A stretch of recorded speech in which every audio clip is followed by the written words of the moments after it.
Alright guys, got a new video for you out today. Just taking a look at all of the parts that I've printed for this thing in the past 3 weeks. All of the prototyping. And get a little look at what it currently looks like. So, waiting for tires right now, wheels and tires that'll be coming tomorrow, and then we'll be able to get it out and run some more.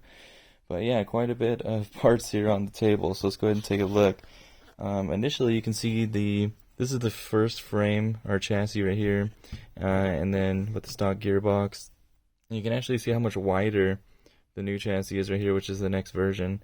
And it has a slot right here for the gear, because of the new gear is actually so big that it needs a hole in the chassis to fit it. And I didn't want to actually raise the transmission and the motor, because that would raise the center of gravity, and I would have to deal with the drive shafts being at an angle going to the diffs.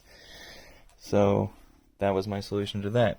You can actually see here I designed skid plates for it, and you can see the little recess for the gear in the skid plate, which is actually nice because that allows you to access the gear without having to take apart the whole gearbox lid, which you'll see in a minute is actually difficult to do. You can actually see all the differentials that I printed here.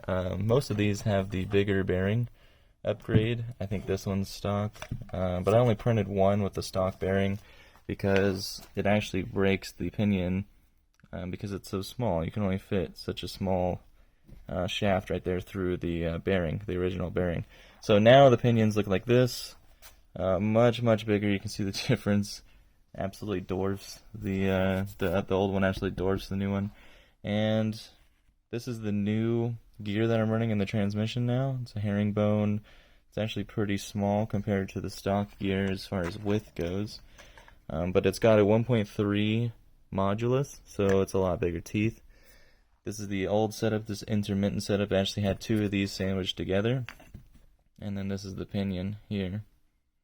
So here's the drive shafts that are all beefed up. These are the new ones, the old ones.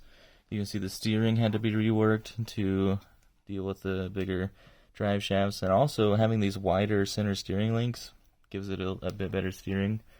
And you see all the different steering components that got printed. Broke a bunch of these steering knuckle mounts, so these got reprinted and they're actually improved now. They're thicker. These are all the A-arms. It's actually old top A-arms. You can see how they attach on both sides. The original design only attached on one side, so it wasn't as stable. These are actually rear A-arms. You can see how they're flat. The new ones actually have a arc to them, and I'll show you that in a minute. But yep, here's the bigger diff. You can see it compared to a normal diff right here.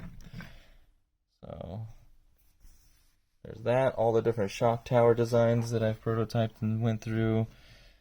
And to get where it's at now, here's some old knuckles for the GPM steel shafts. Here's a bunch of broken dog bone drive shafts. And here's all the gears.